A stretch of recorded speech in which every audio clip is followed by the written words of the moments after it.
गणाधिपतये नमः. श्री सरस्वत्यै नमः.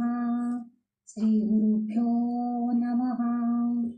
मातृपितृभ्यो नमः. श्री नारद महर्षे नमः. श्री श्रोतृदेवताभ्यो नमो नमः.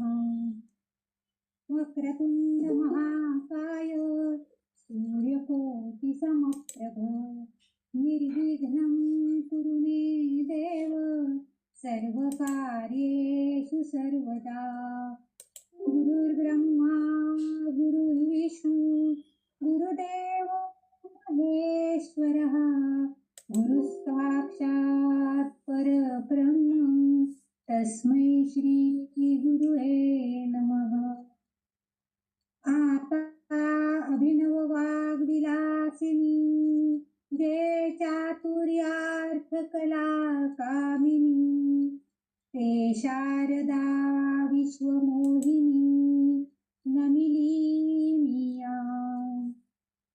मंगले मंगलाधारे मांगल्ये मंगलप्रदे मंगलार्थ मंगलेशे मंगलम देहि मे भवे.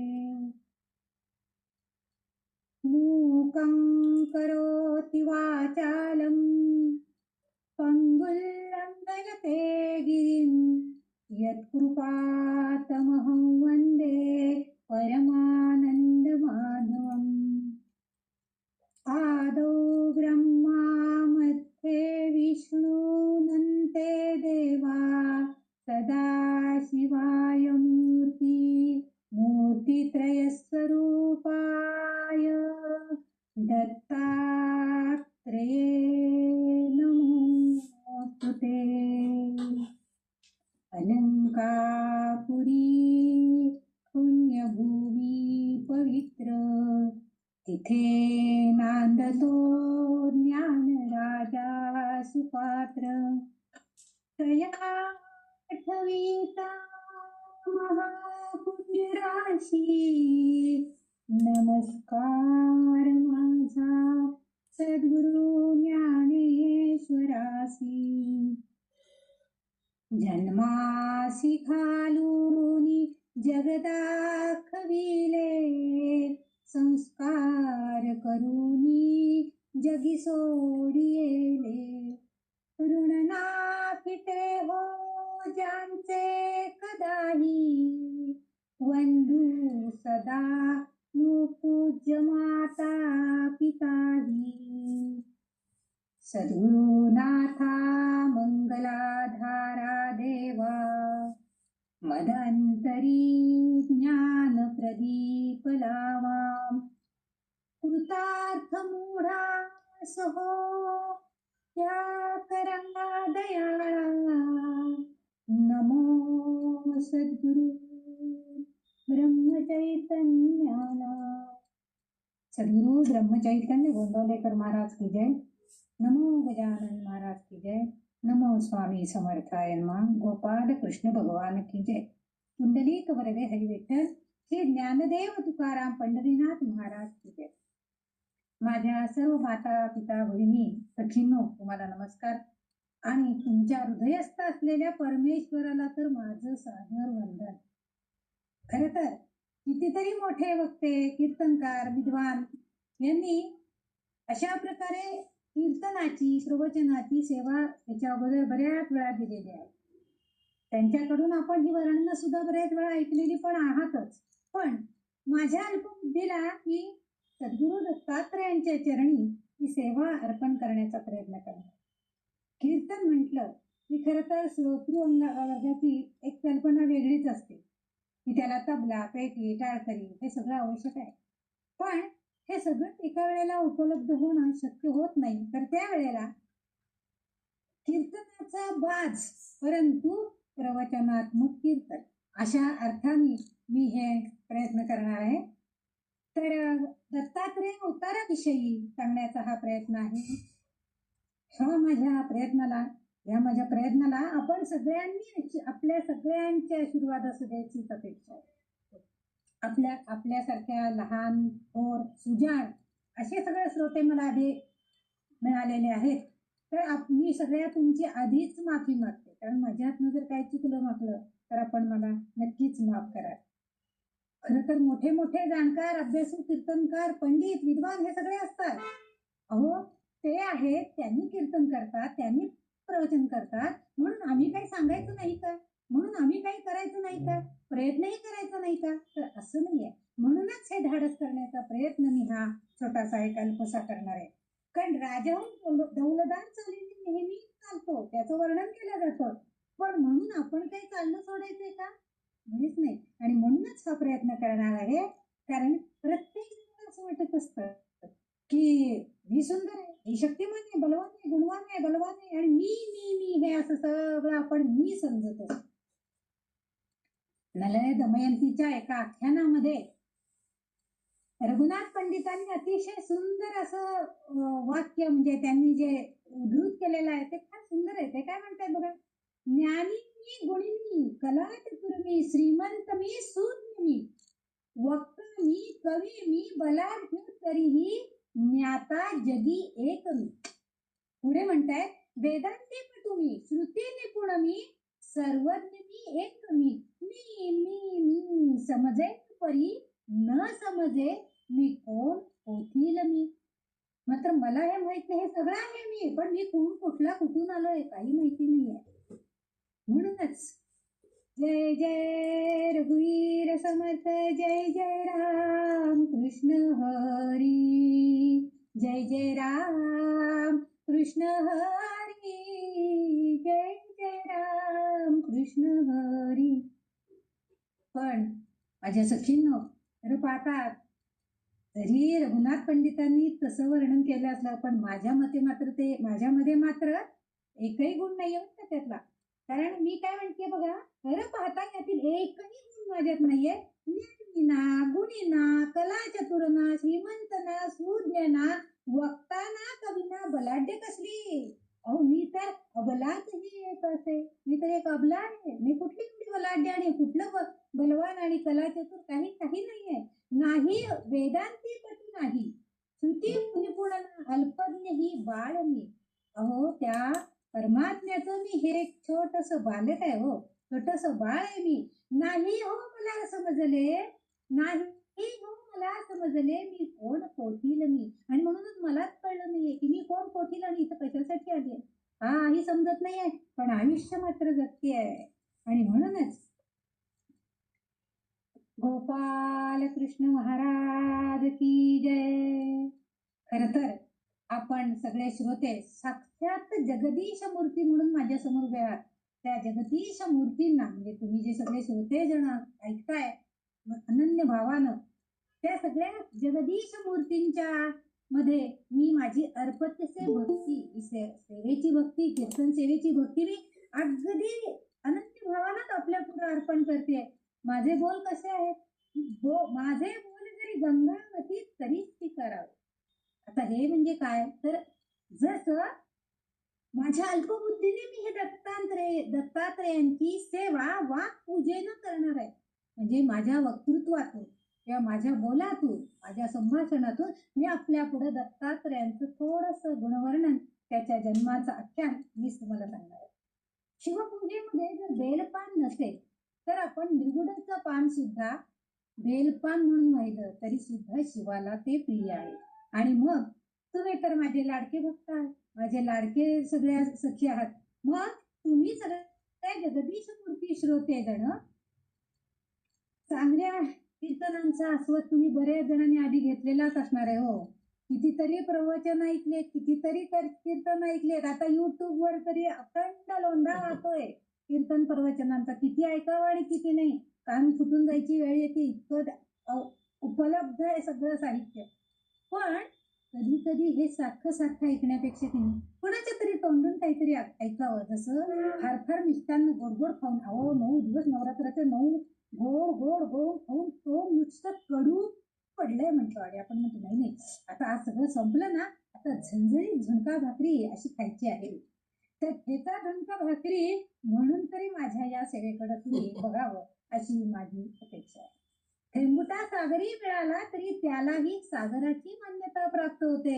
तसे श्री गुरु दत्तात्रेयांचं गुणगण आणि त्यांच्या जन्माचे कारण सांगताना त्या वर्णनालाही आपोआप माझं मला नाही, त्यांच्या गुणवर्णनाला, त्यांच्या सेवेला, त्यांची जी गुणवर्णन करणार आहे, जन्माचं कारण सांगणार आहे, त्याला तरी महान प्राप्तता होऊ दे. तो हा माझा एक थेंब या कीर्तनाच्या सेवेचा मी आपल्या पुढे अर्पण करते.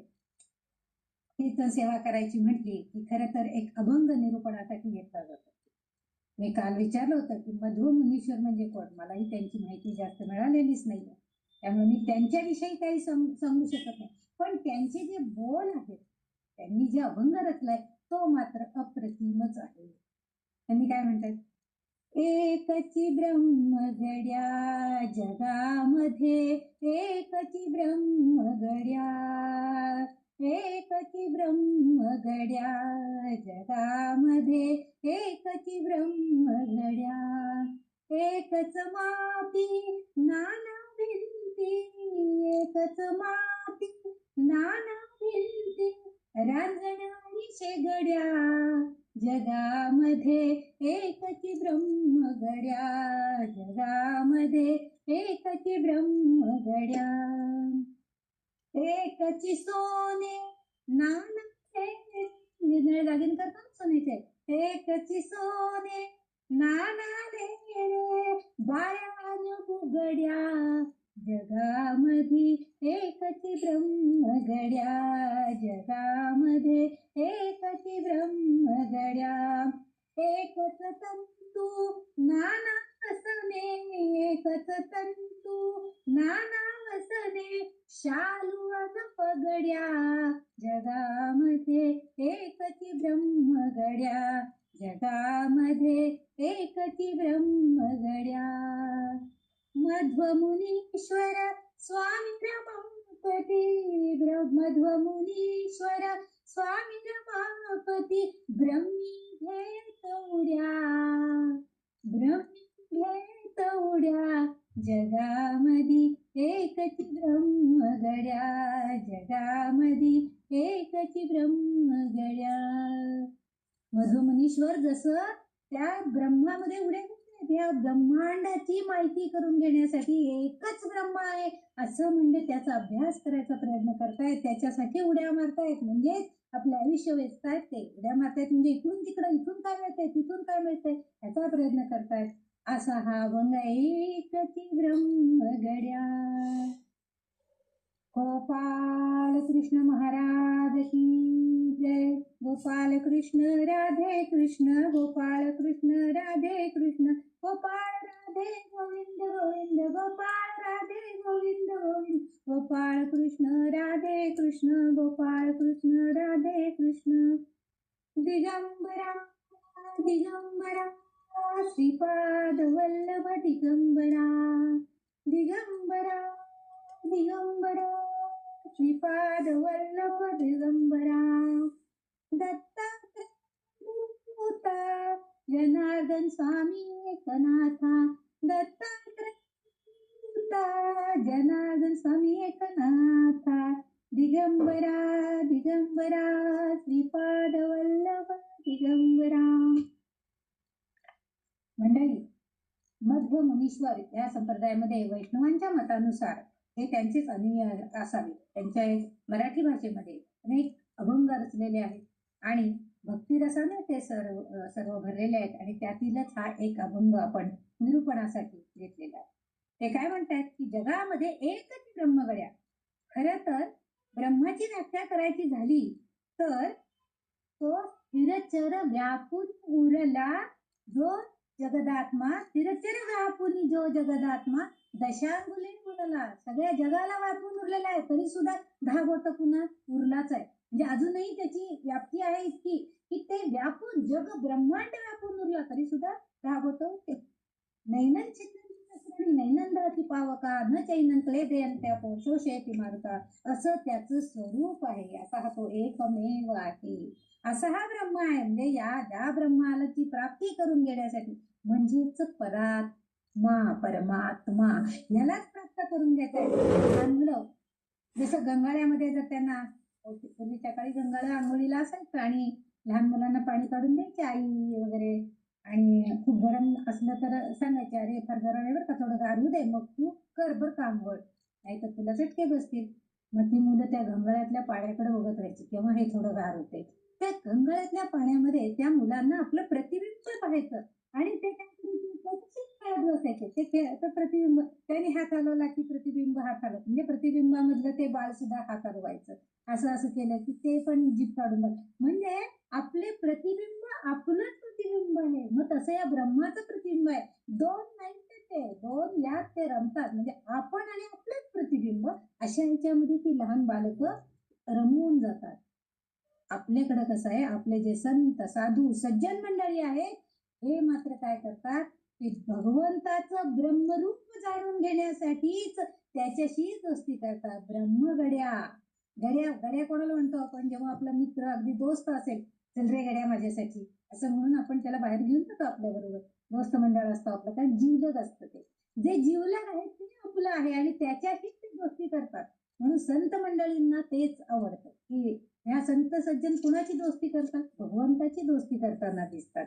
म्हणून श्रीकृष्ण जेव्हा रासक्रीडेमध्ये होते तेव्हा त्यांनी प्रत्येक गोपिकांबरोबर वेगवेगळी रूप, अनंत रूप घेतली, पण ते एकच होते, परमात्मा, ब्रह्म परमात्मा, पण तो अनंत रूपात साकार झालाय.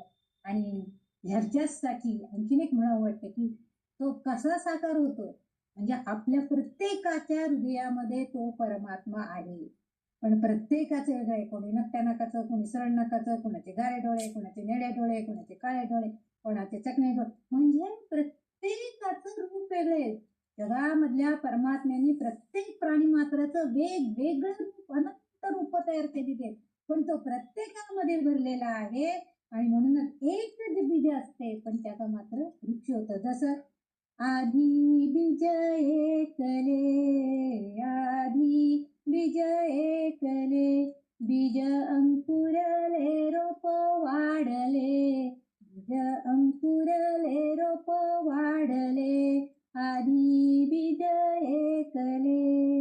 एका बीजा पोटी तरु कोटी कोटी, एका बीजा पोटी तरु कोटी कोटी, जन्म घेती सुमन फळे, जन्म घेती सुमने फळे, आधी बीज एकले, आधी बीज एकले. व्यापुनी जगता तुम्ही हो अनंता, व्यापुनी जगता तुम्ही हो अनंता, बहुविध रूपे घेसी, बहुविध रूपे घेसी, परी अंती ब्रह्म एकले, परी अंती ब्रह्म एकले, आधी बीज एकले, बीज अंकुरले रोप वाढले, बीज अंकुरले रोप वाढले, आधी बीज एकले. बघा, आजकाल शाळांमध्ये सुद्धा लहान मुलांना एक एक बिया देतात आणि सांगतात ते रोप कसं वाढतंय बघा, मग त्याचा मोठा वृक्ष केव्हा होणार, मग तुम्ही तुमच्या घराच्या जवळ ते झाड लावा, मग तुम्ही जसं जसं मोठे व्हाल, 10 वर्षाचं झाड झालं की 10 वर्षाचा आपला वृक्ष झालेला असतो. हे जे आहे, म्हणजे प्रत्येक बीजामध्ये सुद्धा तो परमात्मा आहे. आणि मग त्याचा अंकुर फुलून आलं की मोठमोठे वृक्ष तयार होतात. आणि असं आधी हे असंच असतं, एकच असतं, परंतु ते आपल्या पण होतं कसं, मी समजा जर एखादं चवळीचं बी पेरलं असेल, तर त्या चवळीच्या बीजापासून चवळीचीच शेंगा येणार असा वेल तयार होणार आहे. मी जर एक भुईमुगाचा दाणा पेरला असेल तर तो भूमीमध्ये अनेक शेंगा निर्माण करणार आहे. म्हणजे आपण जसं त्याला पेरू, आपण जसं त्याला खत पाणी देऊ, तसं ते रोप वाढणार आहे. म्हणून आपण काय करतोय, तर आपण आपल्या मायेच्या नेत्रांनी वेगळ्याच, म्हणजे आपल्याला 2 वेगळं वेगळं, 3 वेगळं वेगळं दिसतं. मग आपल्याला वेगवेगळं दिसायला लागतं, कारण आपल्या भोवती मायेचं आवरण आहे. आणि या मायेच्या आवरणामुळे आपल्याला हे सगळं वेगवेगळं दिसायला लागतं. म्हणजे तो ब्रह्म आपल्याला दिसतच नाही, तो साधू दिसतो, तो सज्जन दिसतो, कोणी भोंदू साधू दिसतो, कोणाच्यातलं आपल्याला वैशिष्ट्य दिसतं, कोणी आपले गुरु दिसतात. म्हणजे प्रत्येकाच्या रूपामध्ये तो वेगवेगळा आपल्याला दिसायला जातो. म्हणजेच तो एकच असूनही त्याचं स्वरूप मात्र आपल्याला वेगवेगळं दिसलं. आणि या ब्रह्माचं स्वरूप कसं आहे, आपण जर त्याला ओळखायचंय किंवा त्याचं स्वरूपाचं वर्णन करायचंय तर तो कसा आहे, आनंदम निर्मलम शांतम निर्विकारम निरंजनम. म्हणजे आणि शेवटी पुन्हा सच्चित आणि आनंद आणि सुंदर, सगळ्यात महत्व सच्चित आनंद सुंदर असणार असं हे ब्रह्म्याचं रूप आहे. आता अभंगात ते एकच आहे हे पटवून देण्यासाठी अभंगामध्ये त्यांनी मधुमुनीश्वरांनी आपल्याला हे सांगितलंय की तो ब्रह्म एकच आहे ते पटवून देण्यासाठी त्यांनी 3 दृष्टांत वापरलेले. एक पहिला दृष्टांत त्यांनी वापरला तो म्हणजे भिंती, मातीचा दृष्टांत. म्हणजे आपण मातीचा जर विचारलं, माती त्याच्या मातीपासून सिमेंट हे सगळं आहे त्याच्यामध्ये, पण ते मूळ काय आहे तर ती माती आहे. त्या मातीतनं आपल्याला सोनंही मिळतं, मातीतनं आपल्याला तेलही काढतात, मातीतनं आपल्याला आणखीन दुसरे सुद्धा लोह, सगळ्या प्रकारचे जे काय असेल खनिजे ती सगळी आपल्याला ह्या मातीतनं मिळतात. म्हणजे माती एकच आहे पण नाना भिंती नाना प्रकार आहेत त्याच्यामध्ये. आणि म्हणून ते काय म्हणतात की माती, पहिलं माती, आणि त्यापासून आपण काय बनतो, मग त्या मातीपासून आपण काय काय बनवतो. कोणी विटा तयार करतो, विटांच्या भिंती बांधतो, कोणी निरनिराळ्या आकारांचे काही सुर्या वगैरे बनवतो, कोणी घडे म्हणजे सुगड, कोणी आता संक्रांतीसाठी सुगड बनवतात, बैलपोळ्याच्या वेळेस बैल सगळे हे मातीचेच आकार येतो, विविध आकार आहेत पण मूळ काय आहे माती. म्हणजे हे माती म्हणून ते सांगतायत मधुमुनीश्वर की ते सांगतात एकच आहे, माती एकच आहे, परंतु हे सगळं मूळ मातीचंच हे सगळं बनलेलं आहे. म्हणजे शेवटी पुन्हा कशात जायचंय, मातीतच आपल्याला जायचंय. पण म्हणतात ना की सगळंच झालं तरी सुद्धा शेवटी आपल्याला मातीतून जन्मला मातीतच गेला असं जे म्हटलं जातं ते तसंच आहे. आणि पुढं आणखीन ते सांगतात की सोन्याचा जर विचार केला तर विविध प्रकारचे दागिने घडवले जातात. म्हणजे सोनं मूळ, त्याच्यातला मूळ धातू कोणता आहे तर सोन्याचा आहे. मग ते 14 कॅरेट असेल, 18 कॅरेट असेल, 24 वेगवेगळे प्रकार झाले बघा. मग रत्नाचं समजा रत्न त्याच्यात गुंफायचं असेल तर आपल्याला 18 कॅरेट वापरावं लागतं. शुद्ध सोन्याचं जर करायचं असेल तर बांगड्या बिंगड्या आपण करू शकतो, पण डिझाईन करायचं झालं तर त्याच्यात थोडंसं तांबं म्हणजे त्याच्यामध्ये वैविध्य आलं. सोनं एकच आहे पण विविध घडणावळीचे दागिने आपण बनवत असतो. त्यांनी फार सुंदर दृष्टांत सांगितलाय. जर चोर करायला आला तर आपले दागिने चोरायला जर चोर आला तर तो असा विचार करतो का की हा 18 कॅरेटचा आहे, हा 24 कॅरेटचा आहे, हा 22 कॅरेटचा आहे. त्याला फक्त काय हवं असतं, सोनं हवं असतं. तो ते गळ्यातलंही बघत नाही, कानातलंही बघत नाही, नथ म्हणत नाही, नाकातलं काय कशाचाही तो विचार करत नाही. फक्त काय करतो की मला आज सोन्याची चोरी करायची आहे, एवढंच तो चोर बघत असतो. म्हणून त्यांनी असं फार सुंदर दृष्टांत सांगितलंय की सोन्याकडे बघण्याचा त्याचा दृष्टिकोन काय आहे, विविध तऱ्हेचे दागिने घडवले गेले, पण त्याचा बघण्याचा दृष्टिकोन काय आहे, हे फक्त एक सोनं आहे आणि ते सोनं मला चोरायचं आहे. म्हणून तसं आपणही हे जगाकडे बघताना काय म्हणतात त्याचा गर्भितार्थ त्यांनी असं सांगताय की या जगाकडे जर आपण बघायचं झालं, या जगाकडे त्या दृष्टीने बघायचं झालं तर भगवंत आपल्या समोर जे आहेत ते सगळेजण भगवंत रूप आहे असं बघायला पाहिजे. म्हणजे प्रत्येकाच्या हृदयामध्ये जो परमात्मा आहे त्याला ओळखायला शिकायला पाहिजे.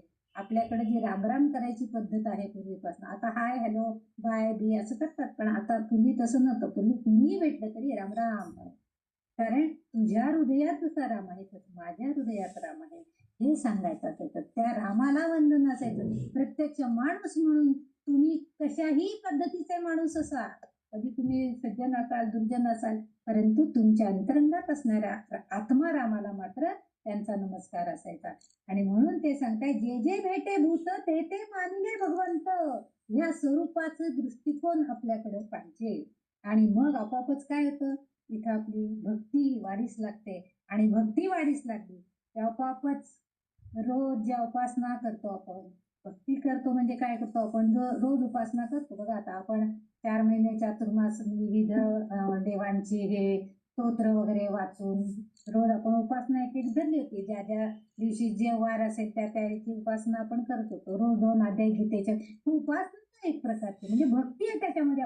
आपण नुसतं काही टलाट करून ते कुठलंही वाचत नाहीये. तर आपण काय करतोय त्याच्यामध्ये, तर आपण त्या आपल्या मनाला जे भावतंय ती गीता म्हणण्याचा प्रयत्न करतो. आणि तीही गीता कशी, तर चांगल्या प्रकारे शुद्ध, चुकीची नाही, अर्थ बदलेल असं आपण वाचन करत नाही. आपण समजून आपण अर्थही समजून घेतलेला आहे अशी गीता म्हणायचा प्रयत्न करतोय. म्हणजेच आपण उपासना करायला पाहिजे. कारण उपासनेचं फलित काय आहे, हेच आहे की आपण उपासना एकदा करायला लागलो की सगळीकडे आपल्याला प्रेम दिसायला, सगळ्यांच्या मध्ये प्रेम. म्हणजे लोकही आपल्यावरती प्रेम करतात आणि आपणही लोकांवर सुद्धा आपण प्रेम करायला सुरू करतो. म्हणजे लोकांच्या मधले दोष आपल्याला दिसत नाही, त्यांच्यामधले चांगले गुण. कारण दुसऱ्यांकडे जे चांगलं आहे ना ते आपण घडेल. कारण त्या आपली नजर तशी व्हायला पाहिजे. जिधर देख उधर तुम हो. म्हणजे भगवंत सगळीकडे आहे. जिधर देखो उधर तुम हो. नजारा हो तो ऐसा हो, जिकडे पाहे तिकडे तू दिसशी नयना. ब्रह्म सनातन अवघे अविनाशी. फिरचर व्यापुनी उरला जो या जगतासी. ते तू तत्व परोपर निसंशय असती. गजानन महाराजांच्या पोथीमध्ये आरतीमध्ये त्यांनी लिहिलेलं आहे की सगळीकडे फिरचर व्यापून तू उरलेला आहे आणि निसंशयपणे ते खरं तत्व तेच आहे की तूच एकमेव ब्रह्मा तिथं आहे. तुझ्यामधला परमात्मा आणि माझ्यामधला परमात्मा एकच आहे, यात संशयच नाहीये असं त्या मधवमुनीश्वरांना सांगायचं आहे. त्यानंतर खरं म्हणजे आणि असं अगर आपण जर संशय जर घेतला की खरंच त्याच्यामध्ये आत्मा आहे, तो मी आणि त्याचा आत्मा माझा आत्मा एक आहे का, मग मी वेगळा वेगळा का, असा संशय जेव्हा मध्ये त्या संशयाला मनामध्ये की संशय आत्मा विनश्यती, सगळ्याचा नाश करून टाकतो. म्हणजे आपले चांगले विचार सगळे नष्ट व्हायला लागतात. कारण संत तो संतच असतो. आणि साधू कोण असतो, ज्यांनी स्वतःला धुवून स्वच्छ केलेलं असतं. स्व म्हणजे मी काय आहे, मी हा शब्द त्यांच्या डिक्शनरीतनं डिलीट झालेला असतो. मी हे म्हणून मी आधी म्हणून दाखवलं की मी नाही आहे, मी काही नाही, मी आहे हा आहे असाच आहे. मीच परमात्मा स्वरूप असेल तरी सुद्धा मीच आहे, मी आहे. पण तो इतरांनाही तसा वाटला पाहिजे. आणि म्हणून साधू लोक, संत लोक यांनी काम, क्रोध, लोभ, मोह, मद, मच्छर, इच्छा, आसक्ती त्याचप्रमाणे ब्रह्मांडात एकच ब्रह्म आहे हेच त्यांनी मान्य केलेलं असतं. आणि त्यामुळं इकडे तिकडे सगळीकडे तेच व्यापून उरलेले असं त्यांना वाटत असतं. त्यामुळे कुठंही कित्येक भक्त असे आहेत जे अगदी निष्काम भावनेनं भक्ती करत असतात. तर त्यांना कुठंही कुठल्याही स्वरूपामध्ये भगवंत दिसत असतो. त्यामुळे ते जाता येतं कुठेही पटकन नमस्कार करतात. कारण त्यांना ब्रह्म सगळीकडे इकडं तिकडं चोहीकडं दिसत असतो. ब्रह्माची ओळख. अत्री ऋषींची पत्नी ही अनुसया, तिला सर्वत्र जाणत होती. तिला सगळं पटलेलं होतं हे, कारण तिला माहित होतं की ब्रह्म एकच आहे. आणि अत्री सारख्या ब्रह्मर्षींची ती पत्नी होती, ऋषींची पत्नी होती. आणि मग त्या ही ओळख तिची जी होती की ती अत्री ऋषींची पत्नी आहे. सध्या तिची ओळख हीच होती. पण एवढे असताना सुद्धा एकदा बघा, त्रिदेव जे आहेत ब्रह्मा विष्णू महेश, संपूर्ण आपल्या जगाचं नियंत्रण पालन आणि शेवटी लय करणारे असे जे सगळे जण आहेत, ह्या सगळ्यांनी प्रत्यक्ष त्यांची परीक्षा घ्यायला तयार. पण ती डगमगली नाही. कारण तिची उपासना, तिचं सतीत्व, यासाठी तिच्याकडे तिची म्हणजे तिचं जे सतीत्व होतं, ती पती विषयीची एकनिष्ठता ही जी होती, हे तिचं झेड सुरक्षा होती. म्हणजे जसं आजकाल सुरक्षेसाठी बंदूकधारी आसपास असतात नेत्यांच्या वगैरे, तसं हिच्या पाठीमाग तिची सतीत्वाची एकनिष्ठता, आपल्या पतीबद्दलची, आपल्या गुरुदेवतेबद्दलची एकनिष्ठता जी होती ती तिच्याकडे होती. ती सुरक्षा तिच्या पाठीशी होती. आणि त्यामुळं तिने तिची ओळख जगाला करून दिली. साक्षात त्रिदेवांना तिची परीक्षा घेण्यासाठी यावं लागलं. आणि जगामध्ये तिचं नाव पतिव्रता शिरोमणी असं नाव घेतलं जाऊ लागलं. त्याकरता त्या एकच ब्रह्मगड्यामध्ये एकच, जरी अनेक वस्त्र असली तरी पितांबर आहे, साडी आहे, पण तंतू कुठला आहे? कापूस एकच आहे. तसं आपणही हे समजून घेतलं पाहिजे की ज्यासाठी हा आपला जन्म मिळालेला आहे, नरदेह आपल्याला लाभलेला आहे, तर या नरदेहाचं सार्थक आपण ते एक ब्रह्म आहोत, म्हणजे आपल्यामधला आणि तुमच्यामधला परमात्मा एक आहे याची जाणीव आपण करून घेतली पाहिजे. आणि त्यासाठी भगवंताचं नामस्मरण केलं पाहिजे. म्हणूनच अनुसया अत्री ऋषी यांनी हे सगळं जाणलं आणि त्यामुळे ते सतत नामस्मरणामध्ये व्यग्र असायचे, आपला वेळ घालवत असायचं. आणि म्हणूनच प्रत्यक्ष भगवंतांना त्यांच्या दारी साक्षात दत्त म्हणून येऊन उभं राहावं लागलं. अचानकच आले होते आणि म्हणूनच साक्षात दत्त म्हणून आपण जो कोणी अचानक येतो तर काय साक्षात दत्त म्हणून उभं राहिलात. दत्त म्हणजे अचानकपणे ते तिच्या द्वारी आलेले होते. आता त्यासाठीच आपणही थोडं नामस्मरण करूया. जय जय राम कृष्ण हरी, जय जय राम कृष्ण हरी, जय जय राम कृष्ण हरी. दिगंबरा दिगंबरा श्रीपाद वल्लभ दिगंबरा, दिगंबरा दिगंबरा श्रीपाद वल्लभ दिगंबर.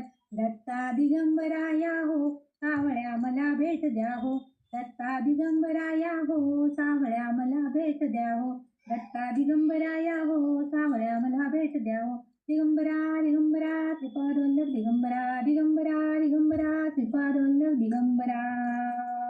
सद्गुरुनाथ महाराज की जय. आता त्यांनी परीक्षा कशी घेतली तर एकदा नारद महर्षी ब्रह्मांड भ्रमण करीत असताना अत्री ऋषींच्या आश्रमामध्ये आले. अत्री ऋषी स्नानाला गेले होते. पूर्वी त्रिकाळ संध्या असायची, म्हणजे सकाळी एकदा स्नान करून यायचं, माध्यान्ह स्नान आणि सायं स्नान, म्हणजे 3 वेळेला स्नान करून स्नान संध्या केली जायची. तसं अत्री ऋषी स्नानाला गेले होते. माऊली अनुसया आपली स्वयंपाक पाणी वगैरे कामं सकाळची आश्रमातली कामं करत होती आणि त्या कामामध्ये ती दंग होती, पण मुखामध्ये मात्र नामस्मरणच चालू होतं. आणि तितक्यात नारद महर्षी आले. संत येती घरा तोची दिवाळी दसरा. आपण सुद्धा बघा, कोणाचं तरी पाद्यपूजन असलं, कोणते सद्गुरू येणार असले, कोणी मोठे माणसं म्हणजे त्यांना दैवी अनुभूती आलेली आहे, दैवी साक्षात्कार झालेले आहे, असे लोक जर कोणी आपल्या घरी येणार असेल कुठल्याही कार्यक्रमासाठी, त्यांचं आपण पाद्यपूजन करतो. म्हणजे संत येती घरा तोची दिवाळी दसरा, म्हणजे तोच आनंद आपल्याला वाटत असतो. तसं अनुसयेनं या नारद महर्षींना बसायला पाठ दिला, सुगंधी चवदार असं पाणी दिलं आणि जेवणाचा आग्रह करू लागले. ती म्हणाली थांबा, जेवण करून जावा. पण ते म्हणाले हो अत्री ऋषी घरात नाहीयेत.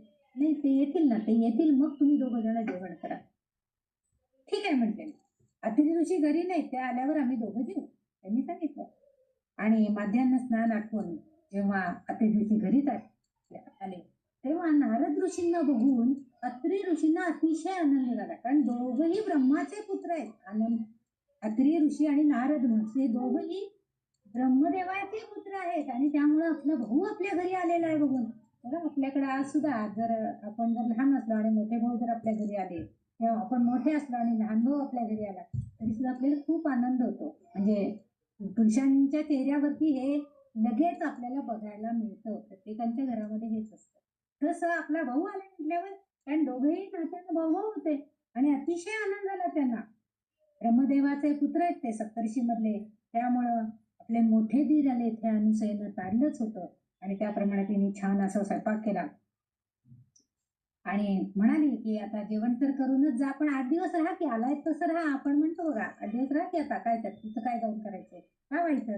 नारद महर्षींनी उत्तर दिलं, छे छे छे छे, चरे वेती चरे वेती, हेच आमच्यासारख्या साधूंचं लक्षण आहे. म्हणजे काय, रमता साधू, गाता गळा आणि वाहतं पाणी. रमता साधू म्हणजे जो सतत चालत असतो, भ्रमण करत असतो, एका ठिकाणाहून दुसऱ्या ठिकाणी जात असतो, तो साधू. नंतर गाता गळा, जो गाणं म्हणत राहतो. गाणं याचा अर्थ गाणं तुम्ही सिनेमातली गाणी म्हणायची असं नाहीये, भजन करत असतो, भगवंताचं नाम मुखाने घेत असतो. तो गळा नेहमी गोडच वाटतो, कसंही म्हणा. त्याच्यासाठी खूप आवाजाची देणगी पाहिजे असं नाहीये, आपण आर्ततेनं ते गाणं आळवलं पाहिजे. ते गाणं गाता गळा वाहतं पाणी. डबक्यात जर पाणी साठवून राहिलं तर ते सगळं बिघडतं. त्याच्यावरती अनेक प्रकारचे डास वगैरे उत्पन्न होतात आणि म्हणून त्यांनी सांगितलं, की "वाहतं पाणी यांना किंमत आहे, डबकं साचले की त्यात किडे पडणार." म्हणून साधू जर एका ठिकाणी राहिला तर त्याला लोभ निर्माण होणार आहे. का साधू लोकं एका ठिकाणाहून दुसऱ्या ठिकाणी सतत जात असतात, ते एका ठिकाणी वास्तव्य करत नाहीत, तर त्यांना लोभ निर्माण होतो आणि त्यामुळं त्यांचं साधुत्व नष्ट होतं आणि म्हणूनच गळा सुद्धा आपण जर गायलं नाही, गळ्यातून सूर निघत नाही, असा विचार त्यांनी केला. म्हणजे महर्षींनी नारदांनी त्यांना उत्तर दिलं असं, की "नाही, नाही, मला चरेल येते चरेल. मी नाही राहू शकत. मला जायला पाहिजे." असं म्हणून त्यांनी अत्रे ऋषींना आणि आपल्या वहिनी म्हणजे अनुसूयाताई यांना नमस्कार केला आणि ते तिथून निघून गेले. त्यांनी जाता जाता आपणही कुणाच्याही घरातनं बाहेर पडत असताना बघा, एक कल्पना करून बघा डोळ्यासमोर, की कोणाच्याही घरातनं बाहेर पडत असताना आपल्या मनामध्ये त्या घरातल्या व्यक्तींविषयीच विचार असतात. तसं नारदांच्या मनामध्ये काय आमच्या वहिनी चांगल्या आहेत हो, किती छान माझं स्वागत केलं आणि प्रेमानं आग्रहानं जेवायला घातलं, अन्न घातलं. आपली भारतीय संस्कृतीच मुळात आपल्याला सांगते ना, अतिथी देवो भव. हेच तर आपलं म्हणणं आहे. म्हणजे अतिथीला जेवायला वाढणं, त्याचं आदरातिथ्य करणं, हे आपल्याला आपल्या संस्कृतीने शिकवायचा प्रयत्न केलेला आहे. आणि त्यामुळं तिथून बाहेर पडल्यावर नारद ऋषींच्या मनामध्ये विचार होतो, की इतकं चांगलं कार्य करत असणाऱ्या आमच्या ह्या वहिनी, ह्यांना सुद्धा कुठंतरी जगताच्या पुढं म्हणजे आपण म्हणजे बघा तुम्ही आता आपल्याकडं आपण जो आपला ग्रुप तयार केला, त्या ग्रुपमध्ये आपण काय करतो, की "अगं तू छान म्हणतेस, तू हे गाणं म्हण, तुला छान येईल म्हणायला." तुम्ही त्या दिवशी म्हटलं तर ते पुन्हा म्हणा. म्हणजे काय करतो आपण एकमेकाला प्रोत्साहन देण्याचा प्रयत्न करतो. पण त्यांच्यातला तो गुण जाणण्याचा प्रयत्न केलेला आहे. म्हणजे कुठेतरी आपल्याला हा ग्रुप म्हणजे आपल्याला एक प्रकारचं व्यासपीठ. मी तरी धन्यवाद आहे या ग्रुपला मला. कारण मला माझ्यासारख्या एका सामान्य गृहिणीला अशा छान सगळ्या श्रोतृवर्गासमोर काही ना काही तोडक्या-मोडक्या शब्दामध्ये सांगायला मिळतंय. चांगल्या काहीतरी अ, घा न न चालबद्धता, सूरबद्धता नसताना सुद्धा गाणं गायला मिळतं. हे माझं भाग्यच म्हणायला पाहिजे. तसं नारद महर्षी म्हटले, की "अरे माझी वहिनी इतकं चांगली आहे. मग आता तिला जगामध्ये तिची किंमत सगळ्यांना कळायला पाहिजे, की किती अत्रि ऋषींची पत्नी किती श्रेष्ठ आहे याचं श्रेष्ठत्व जगाला कळायला पाहिजे." असा विचार त्यांनी म्हणजे आणि आपण काय करतो जगाला आपला नंबर म्हणजे जगाला कळायला पाहिजे म्हणजे काय करतो आपण? काही-काही जण खूप हुशार असतात, खूप हुशार असतात. परंतु त्यांना तितकं व्यासपीठ किंवा तितकं परीक्षा देणं वगैरे हे त्यांच्याकडनं होत नाही. आणि आपोआपच ते लोकं पाठीमागे राहतात. त्यांचं ज्ञान अगाध असतं, पण त्यांना प्रस्तुत करायला व्यासपीठ मिळत नाही आणि म्हणून ते मागे राहतात. तसं नारद महर्षी म्हटले, "नाही, नाही, आता माझ्या वहिनीला हे जगापुढे आणलं पाहिजे. काय करायला पाहिजे बरं?" त्यांच्या मनामध्ये भाव निर्माण झाला. की नाही आता काहीतरी याच्यासाठी करायला पाहिजे. आणि मग विचार करता करता ते तिथून निघाले. मनात विचार केला, नाही आता थेट ब्रह्मदेवांकडे जायचं. ब्रह्मदेवांकडे गेले. ब्रह्मदेव बाहेर होते. ते घरात नव्हतेच ते बाहेर गेले होते. त्यांची पत्नी घरामध्ये होती, सावित्रीबाई घरी होत्या. त्या म्हणाल्या, "या कसं काय येणं केलं?" आता हे महर्षींना नारद महर्षी कसं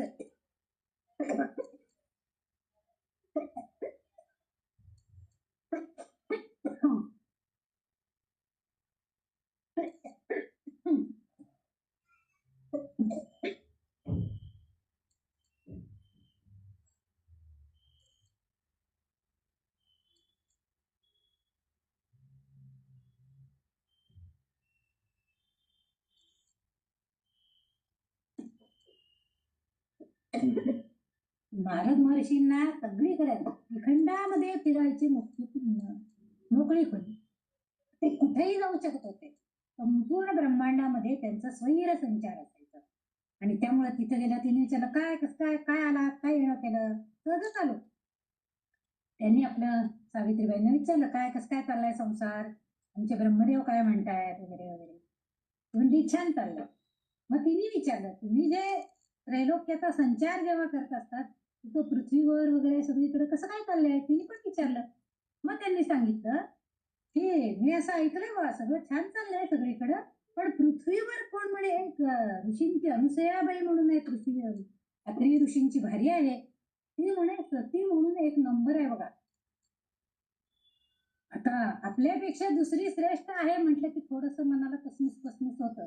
तसं त्यांचं जर म्हणजे मी ब्रह्मदेवाची बायको, मी तर सर्वात मोठी सती आहे असताना तुम्ही म्हणजे मी माझ्या पतीच्या शिवाय म्हणजे त्यांच्या बरोबरच जेवते, त्यांनी सांगितलं तरच मी कुठल्याही गोष्ट करते, त्यांच्या मनाविरुद्ध वागत नाही, असं सगळं असताना मी सती नाहीये आणि ती अनुसया सती आहे एक नंबर सुद्धा, आणि तिचा सुद्धा नंबर 1. असं कसं काय? तर काय यांच्याशिवाय तर माझं म्हणजे माझ्याशिवाय त्यांचं पान हलत नाही आणि यांनी काही सांगितल्याशिवाय मी करत नाही. आणि मग असं असताना मी सती असताना तिचा कसं काय नंबर 1? ते म्हणाले मला नाही माहिती गड्या हे कसं काय आहे, पण तिचा नंबर 1 आहे. मला ते जाणवलं. मी जेव्हा तिथं गेलो होतो तेव्हा मला असं जाणवलं की ती सती नंबर 1 आहे. झालं. त्यांनी अशी कळ लावली नारदांनी आणि म्हणजे कळ लावणं, किल्ली फिरवणं. मनामध्ये तिच्या विचार चालू झाले. ती कशी काय सती पहिला नंबर आहे? तिला कशी काय एवढी हुशार म्हणतात? ती कशी काय एवढी सतीत्व असणारी आहे? वगैरे असे तिच्या मनामध्ये विचार चालू झाले. आता सतीत्व म्हणजे काय? तर हे जगाला पटवून द्यायचं. म्हणजे त्याच्या पाठीमागं नारद महर्षींची त्याच्या पाठीमागं अशी कल्पना होती की जगाला सती म्हणजे काय आहे हे कळलं पाहिजे, म्हणून त्यांनी ही सगळी युक्ती केलेली होती. आणि म्हणून मग आता काय केलं त्यांनी कळ लावलं, कळकळीने अशा प्रकारे किलमिश भरून दिलं सावित्रीच्या मनामध्ये, ब्रह्मदेवांच्या पत्नीच्या मनामध्ये. तिथून पुढे ते पार्वतीकडे म्हणजे आपल्या शंकर महाराजांच्याकडे गेले. पार्वतीबाई पण गेल्या. पार्वतीबाई बसल्या होत्या अर्धनारी नटेश्वर अशा रूपामध्ये होत्या. अत्यंत प्रेम एकमेकास, दुसरा जन्म घेऊन, पहिला जन्म सतीचा, दक्ष राजाची कन्या. अर्थात ते तर लव्ह मॅरेज होतं बघा. लव्ह मॅरेज केलं होतं तिने शंकराशी. शिव आवडले शिव आवडले वैराग्याने नटलेले ते रूप, हृदयी मी धरले शिव आवडले शिव आवडले शिव आवडले.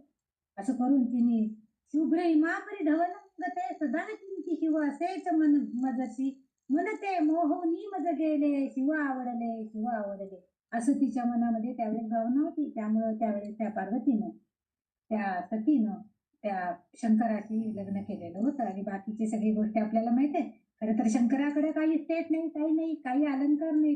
पण ती म्हणाली मी एवढी सौंदर्याची मूर्ती असणारी मी कुठलीही आसक्ती धरली नाही. शिवाला किती धरलं, विरक्तीनं त्याच्यावर, त्या विरक्तीच्या प्रीतीनं मी त्याला जिंकलं. म्हणजे तो विरक्त होता, कशाही मध्ये नव्हता, तो प्रेमामध्ये अडकलेला नव्हता, तरी सुद्धा मी अगदी मनोमन त्याच्यावर प्रेम केलं. शिव मला आवडले आणि माझ्या प्रेमानं मी त्यांना जिंकून घेतलं. ते नटलेल्या रूप माझ्या हृदयी मी धरलेलं.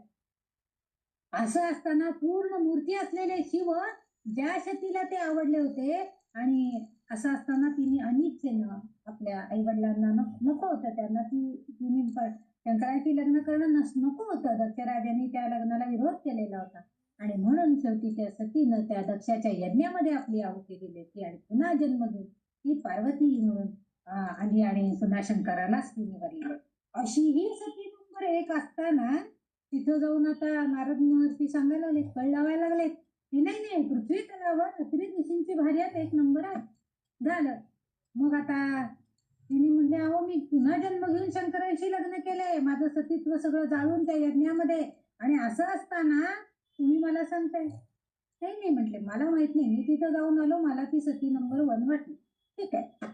मग आता ते गेलेले आहेत लक्ष्मी माते. तिथून निघाले पार्वतीकडनं आणि लक्ष्मीकडे गेले, विष्णूच्याकडे गेले. लक्ष्मीबाई काय बसल्या होत्या, त्यांनाही सांगितलं की असा त्यांचा नंबर 1 असं कसं होऊ शकतं. ती तर म्हणाली मी तर माझ्या म्हणजे पतींच्या सदैव हृदयावरच असते आणि त्यांच्या पायाशी बसलेली असते. अशी असताना ज्यांची मी लक्ष्मी त्या हृदयी मी घट्ट धरलेलं आहे त्यांना, आणि त्यांनी पण मला हृदयाशी घट्ट धरलेले, असं असताना नारायण लक्ष्मीला काय होणं आहे. आपण असं करतो की आपण लक्ष्मीची पूजा करतो, पण खरं तर त्या नारायणाची सुद्धा पूजा त्याच्याबरोबर करायला पाहिजे. म्हणून काल आपण भाग्यदा लक्ष्मी म्हटलं आणि त्याच्यानंतर एक भगवंताचं गाणं सुद्धा का म्हटलं, तर तुझी पण आम्हाला आठवण आहे बाबा, मी काय तुला विसरलो नाहीये हे आपल्याला सांगून द्यायचं होतं, आणि म्हणून आपण ते म्हटलेलं.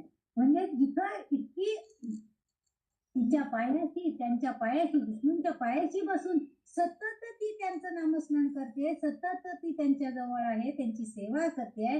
असं असताना ही कशी काय ही ऋषींच्या भार्या जी आहे, ऋषींची पत्नी ती कशी काय? त्यामुळे भगवंत, कारण तिने सांगितलं की अहो मी भगवंताच्या म्हणजे भगवंत जिथं आहेत आणि मी जिथं आहे तिथं तिथं शांती आहे, आनंद आहे, हे खरं तर माझं रूप आहे.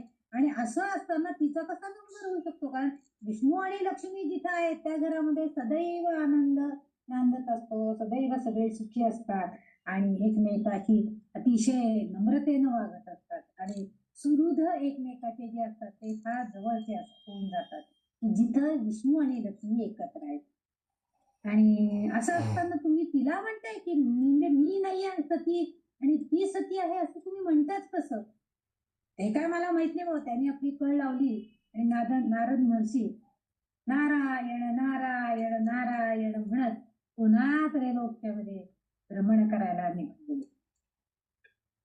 आता ब्रह्मदेवांच्याकडे पहिल्यांदा गेले ते ब्रह्मदेव आले बाहेरून. पाहिलं तर काय, घरामध्ये आज काहीही नाही, सडा सारवण झालेलं नाही, स्वयंपाक केलेला नाही. घरात आपले पतिदेव आले पण तिने सावित्रीबाईंनी काही विचारलं नाही. आणि मग शेवटी जसं आपल्याकडे सुद्धा आपल्याला काही जर झालेलं असेल तर आपण गप्प असतो, आपण काही बोलत नाही, नुसते पाण्याचं भांडण नेऊन देतो, आले की गप्प बसतो. बोलतात का काय झालं, काय बिनसलं, कोणाशी भांडण झालं, काय झालं, काय घडलंय, लगेच विचारणं होती. तसं ब्रह्मदेवांनी सावित्रीबाईंना विचारलं काय झालं आज, एवढं काय शांतता? ते म्हणाली काय झालंय देवी? तीन-तीनदा ब्रह्मदेवांनी विचारलं तेव्हा त्यांनी सांगितलं काही नाही, अत्रि ऋषींची भार्या जी आहे ती सती नंबर 1 आहे असं नारद सांगून गेले. आणि तरी सुद्धा आपल्याला काय करायचं त्याच्याशी? ब्रह्मदेवांनी सांगितलं हो असेल सती नंबर 1, काय तुला काय करायचं त्याच्याशी? जाऊ दे, असली तर असली, तू नको त्याचा विचार करू. ते पुरुष लोक असेच असतात की ते जाऊ दे ना, तुला काय करायचंय, जाऊ दे, त्यांनी घेतलं ना फ्रीज, घेऊ देत, आपण पण डबल डोरचा घेऊ पुढच्या वर्षी, असं म्हणून सांगून म्हणून देतात. तसं ब्रह्मदेव म्हणाले अवघा असेल जाऊ दे, तू कशाला विचार करते, किती नंबर वर एखाद्या. मग मात्र सावित्रीबाई भडकली, असं कसं? ती म्हणाली असं कसं ती नंबर 1 वर असते? अहो मी उत्तम कुळीची आहे आणि मला तुम्ही तसंच जाऊ द्या म्हणतात. उत्तम कुळीची भगिनी म्हणजे मी आहे असताना आपल्या पुढं गुणी वरचढ गेलेलं कुणाला आवडत नाही. तिला तर अजिबातच आवड नाही सावित्रीबाईंना. मी सांगितलं की आपल्याला हे समजतच नाहीये पा, कुणी वरचढ झालं तर त्यांना आवडत नाही. अहो मी सुंदर आहे, ज्ञानी आहे, श्रीमंत आहे, अशा प्रकारची भाषा गर्वाची आपल्या सावित्रीबाई करू लागल्या. आणि तिने सांगितलं काय वाटेल ते करा, पण तुम्ही तिची परीक्षाच घेऊन या एकदा, ती कशी काय नंबर 1 आणि आपल्याकडे आपण तिचा अवघड दर्जा म्हणजे श्रेष्ठत्व दाखवायचं असेल तर त्यासाठी आपण काहीतरी परीक्षा घेतो. कोण म्हणजे आपण सुद्धा वर्गामध्ये आपले शिक्षक म्हणा ते सांगतात की अमुक एक असं आहे बघा, तुम्हाला येते का सोडवायला, कोण पहिला सोडवेल, म्हणजे त्या मोठे त्यावर चढ अव्वल दर्जा म्हणजे नंबर 1 म्हणतो आपण, ते मिळणार तुम्हाला. म्हणजे अशी गर्वाची भाषा ती बोलू लागली आणि तिने सांगितलं तुम्ही त्यांची परीक्षाच घेऊन या, त्याशिवाय मी तुम्हाला जेवायला वाढणार नाही. झालं. शंकर महाराज गेले त्यांच्या घरी, तिथं पण पार्वतीबाईंनी तिथं चांगवळ नाही, पांगवळ नाही, देवाला नाही, काय झालं काय झालं काय झालं. त्यांनी विचारलं आपल्या पत्नीला पार्वतीबाईंना काय झालंय, हे असलं काय सगळं प्रकार काय चाललाय?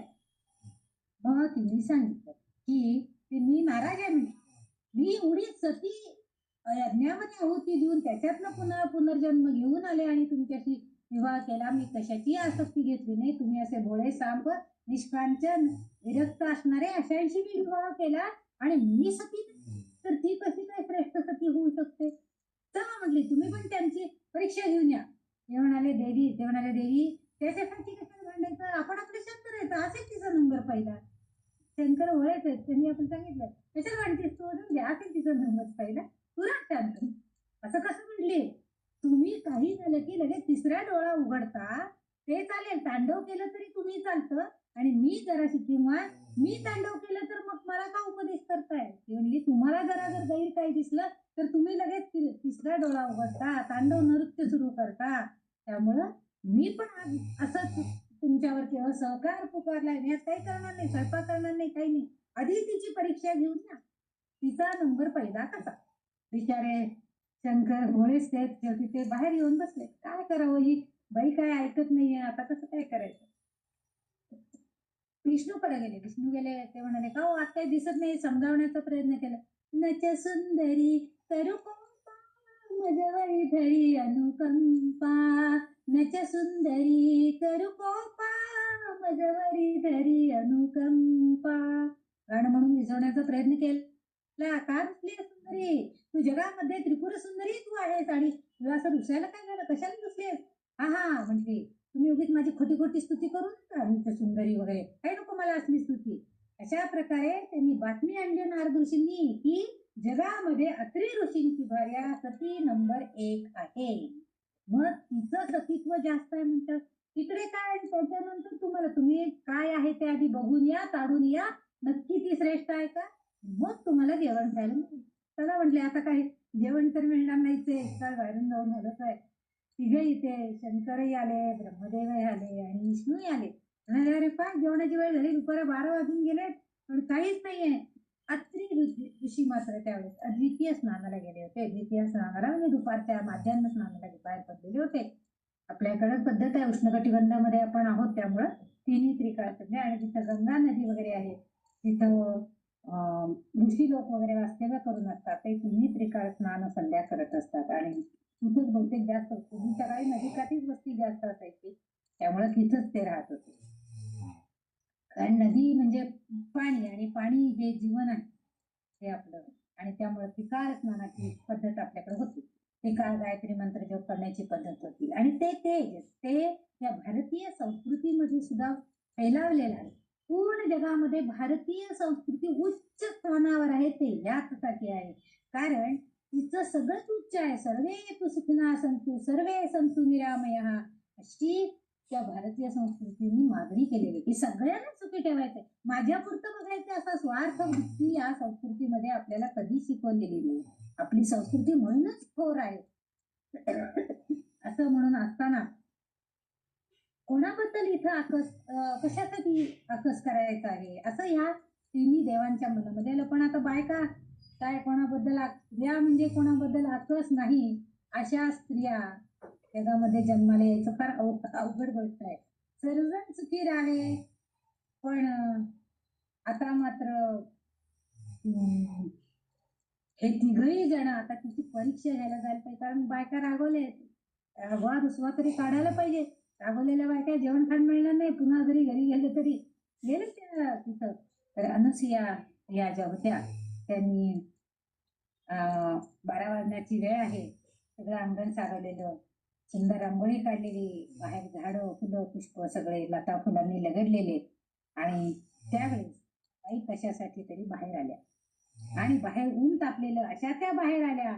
तर जशा त्या बाहेर आल्या, बाहेरच्या अंगणामध्ये अत्री ऋषींच्या पत्नी आल्याबरोबर सूर्य ढगाआड लपला गेला. म्हणजे जणू काही त्यांचं तेज बघितल्यावरती सूर्याला सुद्धा लपून जावं वाटलं. म्हणजे इतका तो सूर्य सुद्धा, त्या सूर्याचं तेज सुद्धा तिच्या तेजापेक्षा जास्त नाहीये, जास्त आहे, तिचं तेज जास्त आहे सूर्यापेक्षा, असं त्यावेळेस दिसायला लागलं. ब्रह्मा विष्णू पाहायला लागले, लांबून बघत होते ते, की अरे अंगणामध्ये ही बाई नुसती काहीतरी कामासाठी आली, ती भार्या अत्री ऋषींची, आणि सूर्य मात्र लपून गेला. एवढी त्या सूर्याला सुद्धा किती भीती वाटते. अरे मग आपण हिला तर काहीतरी शाप तरी दिला पाहिजे, किंवा एवढी तिची ताकद आहे का, म्हणजे तिची सूर्याला सुद्धा शाप देईल अशी ताकद आहे का हिच्यामध्ये एवढी निष्ठा आणि शक्ती आहे का. तर ह्या माणसांनी त्यांच्या मनात आलं, ते कतरले म्हणाले की सोपं नाहीये अशा मोठ्या साध्वी या सतीची परीक्षा घेणं, हे फार अवघड आहे.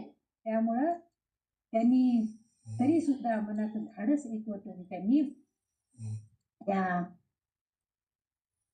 अनुसयेकडे त्यांनी तिथं ब्राह्मण रूप घेतले तिघांनी पण, आणि ओम भवती भिक्षा देही असं 3 वेळा पुकारा केला. परत ती बाहेर आली. बाहेर आल्यावर काय म्हणावं तिला, अतिशय सात्विक अशी ती माऊली, आणि तिला पाहिल्यावर खरोखरी या तीनही देवांनी मनोमनी, आता ते ब्राह्मण रूपामध्ये आलेले होते त्यामुळं त्यांनी नुसताच नमस्कार केला, पण तीनही देवांनीही मनोमनी तिला साष्टांग दंडवत घातला, मनोमन नमस्कार केला. तिचं वागणं पाहून या देवा या सिद्धे त्यांना म्हणाली की या देवा, सिद्धेची वेळ आहे, भुकेचीच वेळ आहे, 12 वाजताची वेळ आहे. मग चला माझं तयार आहे स्वयंपाक म्हटली. जेवायला वाटते या म्हणते, काय हरकत नाही. परीक्षा घ्यायचीच होती यांना, बरं झालं इथं कारण मिळाले म्हटले, दुसरं काही कारण नकोच आता. चला जाऊया तिच्या घरात, बोलवते ना आपल्याला जेवायला, नाहीतरी आपल्या बायकांनी आपल्याला उपाशी ठेवले, चला जाऊ तिच्याकडे जेवायला. गेले आपल्याला आज जेवायला या, पान वाटते. तिघांनी एकमेकांकडे पाहिलं आणि परीक्षा घेण्यासाठी खरं तर आता जेव्हा बळीराजाची परीक्षा घ्यायची होती तेव्हा त्याला 3 पद भूमी मागितली होतं. म्हणजे खरं तर बळीराजा हा अतिशय चांगला सत्यवान राजा होता, परंतु त्याची परीक्षा घेणं, आणि तो सम्राट होता. असं असताना सुद्धा आर्यावर्ताचा सम्राट होत असताना तो अत्यंत मनाने विष्णू भक्त असल्यामुळे ही गोष्ट स्वीकारली नाही देवांनी, आणि त्यामुळं त्यांनी त्याच्याकडे 3 पदभूमी मागितली आणि त्याला पाताळात घातलं. म्हणजे त्याचं श्रेष्ठत्व मान्य केलं नाही. नंतर तसं आपण जर चिल्याबाळाची गोष्ट ऐकतो, चिल्याबाळाच्या राजा, चिल्या राजा होता, त्या श्रीयाळ राजा होता. त्याची परीक्षा घ्यायला स्वतः देव आले, शिवशंकर आले. त्यांनी सांगितलं की काय कर, तू तुझ्या स्वतःच्या मुलाला कापून, त्याची जी पत्नी होती तिला सांगितलं की ती तुझ्या स्वतःच्या मुलाला शिजवून कापून आम्हाला ते जेवण वाढ. अशा प्रकारची मोठी परीक्षा त्यांनी घेतली. फार मोठं जर प्रमाणपत्र मिळवायचं असेल, आपण बघतो आपल्याकडे सुद्धा मोठमोठ्या परीक्षा असतात, MPSC UPSC, पण फार दगडावं लागतं की मोठ्या पदावरती जेव्हा आपल्याला परीक्षा देऊन प्रमाणपत्र मिळवायचं असतं त्यावेळेस आपल्याला पुष्कळच कठीण यातना, पुष्कळ त्रास, पुष्कळ सहन करावं लागतं. आणि तसं शेवटी त्यांनी निर्णय केला की ठीक आहे, देवी आम्हाला जेवायला, म्हणजे परीक्षा घ्यायची आहे. म्हणजे अशा प्रकारच्या देवांनी आधी परीक्षा घेतलेल्या कठीणात कठीण, आणि जो खरे भक्त असतात ते त्या भक्तीला उतरतात सुद्धा, आणि शेवटी भगवंताला त्यांनी जे त्यांच्याकडनं हरण करून घेतलेलं आहे ते परत द्यावं पण लागतं. त्या चिल्या बाळाला परत त्यांनी त्यांचा मूल त्यांना परत दिलेलं आहे शंकरांनी. हे जसं आहे तसं आता त्यांनी विचार केला, अरे खरंच की आपल्याला पण परीक्षाच बघायची, ठीक आहे असू दे म्हणले, ती जेवायला वाढते ना, जाऊया. नाही ब्राह्मण म्हणाले, माताजी आम्हाला खरंच भूक लागली आहे, पण तुम्ही आम्हाला जेवण वाढताना आम्हाला नग्न होऊन, म्हणजे वस्त्र विरहित होऊन वाढा. हा वस्त्र विरहित होऊन वाढा असं म्हटले की आम्हाला जे अन्न देणार आहे ते न अग्न द्या. न अग्न म्हणजे ज्याला अग्नी लागलेला नाही, अग्नीचा स्पर्श झालेला नाही असे अन्न, म्हणजे मातेचं दूध, त्याला अग्नीचा स्पर्श झालेला नसतो. ते तसंच स्तनपान केलं तर ते न अग्न असं आहे.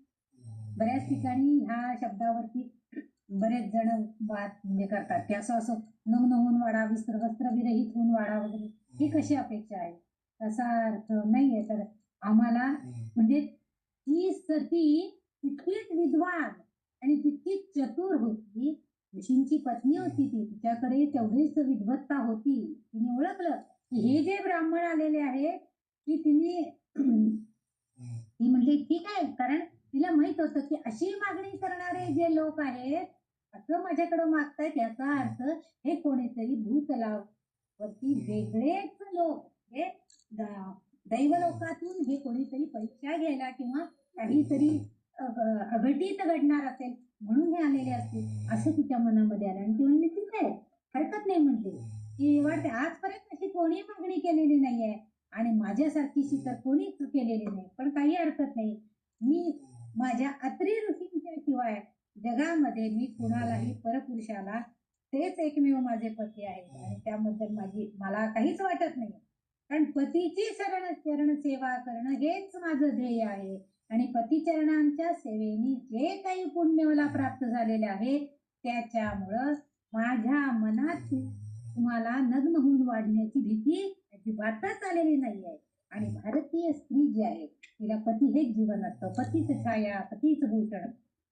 वनवासामध्ये जेव्हा श्रीराम निघाले होते तेव्हा ते सीतेला भेटायला गेले आणि सीतेने उत्तर दिलं, आमचे पती जिथं असतात तिथंच आम्ही पतिव्रता स्त्रिया राहत असतो. असं असताना पतीच छाया, पतीच भूषण, पतिचरणांचे अखंड पूजन, पतीच छाया, पतीच भूषण, पतिचरणांचे अखंड पूजन, हे आर्याचे नारी जीवन, अंतर्यात का आणिता, जेथे राघव तेथे सीता. त्यांनी सांगितलं की जेथे राघव तेथे सीता, म्हणजे मी नारी जीवन कसं आहे की जिथं पती आहे तिथं त्यांची पत्नी असायला पाहिजे. आणि तुम्ही आता एकटे निघून जाणार याच्यामध्ये अंतर का आणताय? कारण हेच खरं तर जीवन आहे. त्यामुळे जिथं राघव असणार तिथं सीता असणार. आणि हे सगळं तिने मनामध्ये तिने विचार केला. असं असताना आपल्या भारतीय संस्कृतीमध्ये स्त्रीच्या पतीलाच ती जास्त देव म्हणून मानत असताना आता हे असं म्हणजे विपरीत अशी जी मागणी करतायत की विवस्त्र होऊन मला वाढा, हे वस्त्रविरहित होऊन वाढा, हे जे आहे हे काहीतरी आपण विचार केलाच पाहिजे. आता तिने केलं, मागणारे कोणी साधे साधू नव्हते. आणि घरामध्ये गेली, ती काय म्हटली स्वयंपाक तयारच आहे. तिने पानं बिनं घेतली आणि तिने काय केलं, आपल्या पतीचं स्मरण केलं आणि मुळात म्हणजे कारण आता संकट आलेलं होतं तिच्यावरती. असं होऊन त्या एका परपुरुषांच्या समोर विवस्त्र होऊन वाढणं तिच्यासाठी अवघड होतं. म्हणून तिने प्रार्थना केली की हे भगवंता, म्हणजे आपल्या पतीनं म्हणाली की आज आता माझ्या पुढे असं संकट पडलेलं आहे. सगळ्यांची ताटबीट वाढली. पतीच्या चरणांचं जे पूर्वीच्या काळी स्त्रिया सकाळी उठलं की पती देव अंघोळ करून आले की त्यांच्या अंगठ्याचं तीर्थ जल हे तीर्थ म्हणून घेत असत. अजूनही काही ठिकाणी कर्नाटकामध्ये वगैरे अजूनही आहे प्रथा. निदान सणावारी किंवा काही त्यांचे वाढदिवस किंवा आपला वाढदिवस वगैरे असं काही असेल तर त्यावेळेस आणि नवऱ्याला नमस्कार करणं हेही बऱ्याच ठिकाणी आहे. तर तसं त्यांनी आपल्या पतिचरणांचं जे तीर्थ ठेवलेलं होतं, जल ठेवलेलं होतं, ते आपल्या हातात घेऊन त्याला त्यांनी बसायचं. तिने सांगितलं, बसा तुम्ही आता ह्या पानावरती बसा. त्यांच्या अंगावरती तिने ते जल तिने पतीचं स्मरण केलं की ऋषीवर्य, मी तुमची भार्या, मी तुमची पत्नी, मी एक पत्नीव्रत आहे, मी तुमची एकमेव तुमची सेवा करणारी आहे. आणि माझ्या पुढे हे असं आता संकट उभं राहिलेलं आहे की हे लोक ब्राह्मण लोक, अतिथी लोक आलेले आहेत. अतिथी देवो भव अशी संस्कृती आपल्याकडे असताना माझ्याकडे ते आता विवस्त्र होऊन मला अन्न वाढा असं म्हणतायत. आता मी काय करू? तर हे तुमचं जल त्या ब्राह्मणांवर शिंपडते आणि तुम्हीच ते काहीतरी व्यवस्था करा. तिला काय अपेक्षित होतं. त्यामुळं तिने काय केलं, त्यांच्या अंगावर ते जल शिंपडलं आणि जल शिंपडतात ती सगळी बाळ लहान झाली. ब्रह्मा विष्णू सगळी लहान लहान 3 लहान बाळ झाली आणि रडायला लागले. पतिव्रता शिरोमणी तिन्ही लोकी बोल बाला, पर्णकुटीत सतीच्या श्री दत्त जन्म झाला. अत्रि ऋषीची ही भार्या अनुसया महानारी, पतिसेवा करताना पुण्य वृक्षदा वाढे द्वारी. अतिथी भोजनास पहा सुफल हो झाला, पर्णकुटीत सतीच्या दत्त जन्म हा झाला. आता हे तिन्ही देव आलेले आहेत. आता दत्त जन्म झाला कसा काय, तर आता त्याचं पुढं आपण ऐकणार आहोत. पण अतिथी देवोभव म्हणून तिने त्यांना लहान बाळ केली. दोघं जण शी तू ते करायला लागले, रडायला लागले. मग तिने एकेकाला आपलं स्तनपान देऊन तिघांनाही शांत केलं आणि पाण्यामध्ये झोपवलं. डोळ्या बांधल्या 3 साड्यांच्या आणि त्या प्रत्येकामध्ये एकेका देवाला झोपवलं तिने. कारण भारतीय संस्कृतीचं एक मोठं अंग आहे. कुणीही संत महात्मे अतिथी सेवेतून जन्माला आलेले आहेत असं दिसतात. दुसरा तिसरा अवतार आहे. त्यांच्या आईंनी सुद्धा श्राद्ध सोडून दत्तात्रयांचा दुसरा अवतार जेव्हा झाला तेव्हा अतिथीला भिक्षा वाढली होती आणि त्यातूनच श्रीपाद श्री वल्लभांचा जन्म झाला. अशी ही अतिथी सेवा आहे. अतिथी सेवेमधून रामायण घडलं. अशी ती अतिथीला देण्यासाठी बघा अतिथीचा आणखी एक कथा आली की रामानं ते सीतामाईंना त्यांनी लक्ष्मण रेषा काढून दिली आणि सांगितलं तर की ही रेषा ओलांडून येऊ नकोस, कोणताही अतिथी आला तरी सुद्धा तू बाहेर येऊ नको. आणि तरी सुद्धा तिने काय केलं की आपलं म्हणजे ती रेषा ओलांडली आणि अतिथी देवो भव म्हणून तिनं ती भिक्षा वाढायला गेली आणि पुढचं सगळं रामायण घेतलं. तर आता ह्या अशा प्रकारे दत्तांचा इथे जन्म झालेला आहे, परंतु पुढे त्यांनी आणखीन सांगितलेलं आहे की एक सतीचा अपमान केल्यामुळं त्यांना हे फळ भोगायला, सतीचा अपमान केला वस्त्र होऊन मला वाढ म्हटले म्हणजे काय, त्यामुळं तिथं त्यांनी ती रडायला लागले सगळेजण. त्यांना ते फळ झालं, शिशूमध्ये लोळायला लागले. जगाचे पती जगदीश असे तीव यावी अशी त्यांची अवस्था झाली. तिने मांडीवर घेतलं, पान केलं. लक्षात ठेवा, आपल्या घरामध्ये, कुटुंबामध्ये, आपल्या गल्लीमध्ये, देशामध्ये, भागामध्ये कोणी ना कोणीतरी संत पुरुष सत्पुरुष असतातच आणि त्यांच्या पुण्याईवरच आपलं जीवन सुखरूप चाललेलं असतं. आपण एखाद्या सोसायटीत राहत असलो तरी सुद्धा तिथे 4 जर वाईट असले तरी 2 तरी निदान चांगले असतात आणि मग आपण म्हणतो की जाऊ दे, ते बाकीचे ते काय करतात करून, आपण तरी दोघं तिघ जण व्यवस्थितपणे हे सगळं पार पडूया. कुठला कार्यक्रम जर नीट होणार नसेल असं वाटत असलं तर. तसं आपण आपल्या भागामध्ये, आपल्या समाजामध्ये, राष्ट्रामध्ये सगळे जे काय सत्पुरुष आहे, सद्वृत्ती आहे. आता सुद्धा बघा, आपण मोदीजींच्या याच्यामुळे आपण आज राम मंदिर मोठं उभं राहू शकलं. हे केवळ सत्पुरुषांची जी शक्ती आहे ते त्याच्यामुळेच हे पार पाडू शकतात. आणि म्हणून देवांमध्ये सत म्हणजे आपल्यामध्ये डोंगर सागर आडवे येतात. सुखरूप आपलं सगळं चाललेलं असतं आणि जर सत आपल्यातलं सोडून गेलं, जे चांगलेपणा आपल्यातला जर सोडून गेला तर आपोआपच काय होतं, आपण सुद्धा त्या दुष्ट प्रवृत्तीकडे वाहवत जातो. सीतेनं लक्ष्मणाला अतिशय कडव्या शब्दामध्ये निर्बंधना केली होती की तुमच्या भावाचा आवाज येतोय तरी सुद्धा तुम्ही मला इथं धरून बसलायत, मला सोडून जात नाही. असं कसं काय, भावा तुमच्या भावाचं रक्षण करा, आवाज ऐकू येते की लक्ष्मणा धाव, लक्ष्मणा धाव. आणि म्हणूनच खरं तर रामाबरोबर त्याची पत्नी तरी होती, पण लक्ष्मण एकटा रामाबरोबर 14 वर्ष राहिला आणि त्यालाही वाईट वाटलं की असं बोलते मी इतके वर्ष याच्याबरोबर राहिलो होतं आणि बहिणीवरचं प्रेम म्हणून त्याने लक्ष्मण रेषा काढली आणि गेले. आणि मग निव्वळ सोन्याच्या चोळीचा हट्ट धरला आणि ती सोन्याच्या लंकेत राहिली, पण राम मात्र अंतरला. अर्थात तो प्रत्यक्ष जरी अंतरला असला तरी मनामध्ये मात्र सतत राम नामच होते.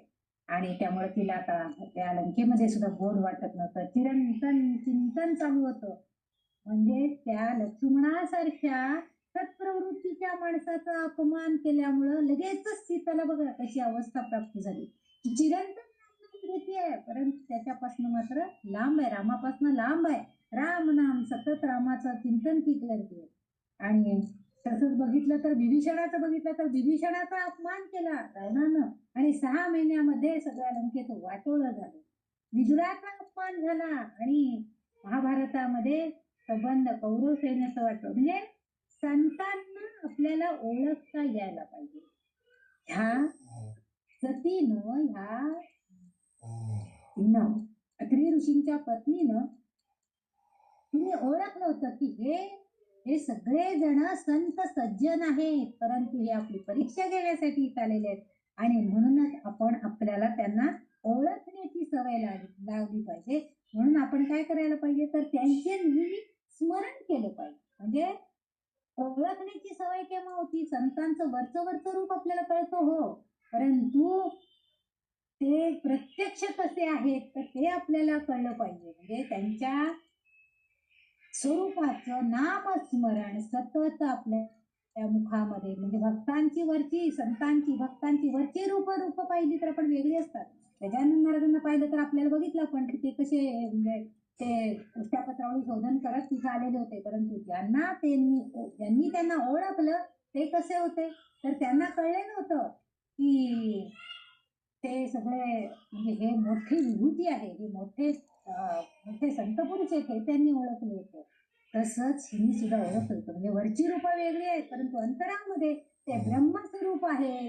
ह्यामुळं त्यांच्यातलं एक सुद्धा म्हणजे प्रत्येक नामस्मरणाला तिथं त्यांनी दत्ताची आता राम प्रभू आणि दत्ताची गोविंद हो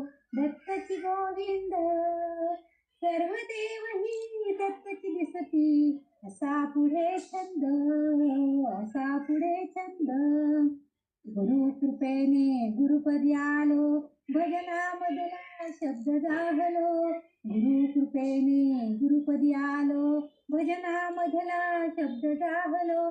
सात सुराची गुरुदत्ताचा, झरलो मकरंद, झरलो मकरंद.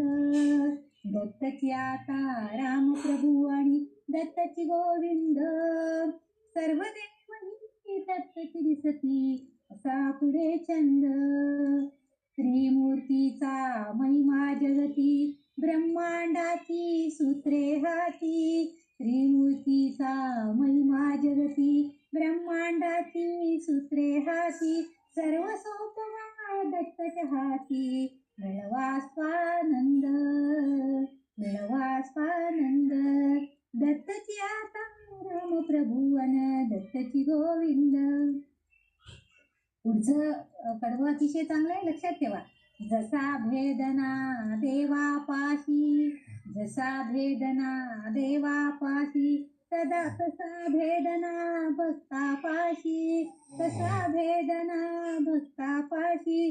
33 कोटी देवा मधुली, एकची आनंद, एकची आनंद. दत्तची आता राम प्रभू आणि दत्तची गोविंद. आपलं जे पहिलं निरूपणाचं जे अभंग आहे त्याच्यामध्ये एकच ब्रह्मगड्या म्हणून सांगितलेलं आहे. तसं एकच आहे, राम म्हणा, गोविंद म्हणा आणि काही म्हणा, परंतु एकच आहे. आणि ते सगळं मिळून एक, म्हणजे हे तीनही देव एकत्र झाले, त्रिदेव. त्रिमूर्तीचा खरं तर महिमा जगाने, ब्रह्मांडाची सगळं सूत्र हलवण्याची ताकद त्यांच्यामध्ये आहे. परंतु आज ते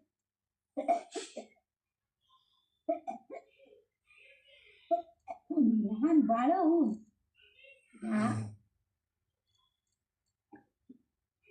सतीच्या दारात मध्ये आलेले आहे. पण भक्तांनी लक्षात ठेवलं पाहिजे देवभक्ताची हा भक्त वेगळा, हा भक्त असं काही नाही. त्याला सगळे भक्त हे एकच असतात. देवापाशी भेदभाव नाही आहे की हा ब्राह्मणाचा आहे, हा सुताराचा आहे, हा लोहाराचा आहे, याला वेगळं जेवण खायला, याला वेगळं देऊया, असं देव कधी करत नाही. देवानी सगळ्यांसाठी सगळं सारखंच दिलेलं आहे. आपण मात्र मनाने सगळं भिन्न भिन्न करतो. म्हणून तसं आपण काय करायला पाहिजे, भक्तापाशी सुद्धा एक भाव असला पाहिजे. कारण 33 कोटी अनेक प्रकारचे देव देवता आहेत. मग हा आमचा देव आहे, आमच्याकडं नाही बाई, आमच्याकडं ह्याच देवाला फक्त आम्ही वैष्णव फक्त विष्णूची भक्ती करणार, आम्ही अजिबात महेशाला बघणार नाही. म्हणजे त्या दिवशी आम्ही अगदी शिवरात्र असली की आम्ही पुरणपोळी करून खाणार. हे जे आहे हे असा भेद आपल्याकडे नसावा. 33 कोटी हे कोटी इथं 33 कोटी याचा अर्थ हे अनंत प्रकारचे देव आहेत आणि त्या द्वांमधनं एकच आनंद आपल्याला मिळतो की एकच परमात्मा एक आहे. आणि त्यामुळं ते सगळेजण आता एक रूप इथं झालेले आहेत. या सतीच्या घरी ते आलेले आहेत आणि इथं त्यांनी प्रत्येकाची राहणी वेगळी आहे. खरं तर प्रत्येक वेगवेगळे आहेत. विष्णू कसा वेगळा आहे, महेश कसा वेगळा आहे, ब्रह्मदेव कसे वेगळे आहेत, त्यांची कार्य वेगवेगळी आहेत. परंतु आता मात्र इथं ते सगळी लहान बाळ म्हणून अनुसयेच्या दारामध्ये आहेत. बघा, एक एक नाव. अंतरामध्ये ब्रह्मस्वरूप असणारे जे संत आहेत ते कोण कोण आहेत? प्रल्हाद, नारद, पराशर, पुंडरीक, व्यास, अंबरीश, शुक, शौनक, भीष्म, रुक्मिणी, अर्जुन, वशिष्ठ, भीष्मीषण. परम भागवताम स्मरामी, या सगळ्यांचं स्मरण भागवतामध्ये केलेलं आहे. हे सगळे श्रेष्ठ भगवत भक्त आहे. भगवत भक्त कुठल्या ना कुठल्या भगवताची, भगवंताची, देवाची ते भक्ती करतात. हे भागवत हे संत कोणी त्यांचा मुलगा आहे, संत आहे, कोणी साधू आहे, कोणी अंतरी मात्र ते भगवंताची एक रूपच झालेले आहे. आणि त्यांनी योग साधलाय. तत्वमसी तो मीच आहे, अहम ब्रह्मास्मी ही भावना झालेली आहे. इथपर्यंत ते पोहोचलेले आहेत. असेही काही भक्त लोक आपल्याला बघायला मिळतात. आता ह्या लहान बाळांना सगळ्यांना त्यांनी त्या पाळण्यामध्ये ठेवलंय आणि पण तिथं त्यांनी कोणी शी केली, कोणी शू केलं. मग आता त्यांना स्वच्छ करायला पाहिजे. मग त्यांनी बराबरा त्यांना सगळ्यांना आंघोळी घातल्या, त्यांना पाळण्यामध्ये टाकलं, अंगाईत घातलं, अंगाईत घातलं आणि तेवढ्यामध्ये अत्री ऋषी अंघोळ करून आले आणि ते म्हणाले, हा लहान बाळांचा आवाज येत आहे इथं, असं कसं काय, बाळ कशी आली इथं? मग त्यांनी सांगितलं, बघा म्हणजे भक्ताच्या वाणीमध्ये सुद्धा किती ताकद असती, की प्रत्यक्ष भगवंताला तिथं यावं लागतं. आदल्याच दिवशी तेव्हा दोघं पती पत्नी अत्री ऋषी आणि भार्या अनुसूया यांचं जेव्हा बोलणं झालेलं होतं, तर त्यावेळेस अत्री ऋषींना तिने थोडं नाराज होऊन म्हटले, बाबा इतके वर्ष झाली आपल्या लग्नाला, परंतु आपल्या पोटी काही म्हणजे काहीच आपल्याला अपत्य प्राप्ती नाही आहे, थोडीशी मला त्याची नाराजी वाटते. ते म्हणाले, काय काळजी करू नको, उद्या तुझ्या इथं अंगणामध्ये तीन तीन बाळं येणार आहे, खेळणार आहे. अंगणामध्ये तीन तीन बाळं खेळणार आहे. आदल्या दिवशी तीन दिवशी मी सांगून टाकले तर हे बघा, त्या भक्ताला सुद्धा इतकी त्याच्या वाणीमध्ये इतकी वाचा सिद्धी होती, की त्यांनी खरोखरीच ते दुसऱ्या दिवशी सत्य झालं, की अनुसूयेच्या अंगणामध्ये तिच्या पदराखाली तीन तीन बाळं तिथं छान झोपली होती आणि तुमचं वाक्य सत्य झालेलं आहे, इतकी ताकद होती त्यांच्या शब्दामध्ये, मंत्रामध्ये. आणि आदल्या दिवशी हे सगळं घडलेलं होतं. आणि ती म्हणाले होते, की तू तीन मुलांची आई होशील आणि तीन मुलं अंगात खेळायला लागली होती. किती आनंदी आनंद या सगळ्या दोघंही पती पत्नींना झाला. आता हे सगळं इकडं घडत होतं, पण तिकडं आता हे लहान बाळं होऊन बसले आहेत. तिने तर त्यांच्यावरती मंत्रित असं जल शिंपडलेलं होतं. आता पुन्हा जेव्हा जल शिंपडलं जाईल तेव्हाच ते परत ते होणार ना, म्हणजे पुन्हा मोठे देव प्रत्यक्ष प्रगटणार होते. आणि त्यामुळं तिकडं ह्या तिघी जणी, ब्रह्मदेवांची पत्नी, शंकरांची पत्नी आणि विष्णूंची पत्नी, तिघी जणी उपाशी बसल्यात. आणि अजून आपले पती राज आलेले नाहीत, आपले देव आलेले नाहीत, आपले देव आलेले नाहीयेत, शोधत बसल्यात, कुठं दिसत नाहीत. आपले पती दाराशी आलेल्या मग पाहतात आणि असं शोधत शोधत कोण हे अत्री ऋषी आहेत, त्यांचा शोध घेत घेत यांच्या दाराशी आले. तर तिथं काय चाललेलं होतं प्रत्यक्ष, तर तिथं प्रत्यक्ष या तीनही बाळांना त्या पाळण्यामध्ये घालून ते जो करत होते. म्हणजे त्यांचं जणू काही बारसं करण्याचा प्रयत्न त्यांचा चाललेला होता. घुगऱ्या टाकलेल्या त्या सगळ्या त्यांनी खाल्ल्या. म्हणजे आपल्या पतीला शोधत तिथं आले तर त्यांनी बघितलं की चला बरं झालं, या सभासणी नटून हो, त्या प्रत्यक्ष ब्रह्मदेवाची विष्णूची राज्ञेच्या तिघी राण्या आलेल्या होत्या आणि त्या नटून थटून अगदी सजून त्या बरं झालं तुम्ही सवाष्णी चार आला आहात, आमच्याकडे हे आमच्या तिन्ही बाळांची नावं ठेवायचं काम चाललेलं आहे. म्हटलं बरं झालं आलं, कसा मग घुगऱ्या बिगऱ्या वाटल्या. सगळ्या भूक लागलीच होती या तिघींना, खाल्लं त्यांनी. आणि मग त्या तिथं तर त्यावेळेस जेव्हा त्यावेळेस दत्त महाराज म्हणजे या तीन देवतांचं वेगवेगळं रूप आधी झालेलं आहे. ती कथा आपल्याला नंतर ऐकायचं. त्याच्या आधी आपण एक दत्तात्रयांचे आरती स्वरूप म्हणजे काय झालेलं होतं त्यावेळी तर बघूया. त्या सगळ्या त्याचं गुणगान गायला लागले. तरी तो प्रेमे तुझं निरांजन फिरवून या मन दत्तात्रेया सद्गुरुवर्या, दत्तात्रेया सद्गुरुवर्या, भावार्थे करून करीतो प्रेमे तुझं निरांजन फिरवून या मन.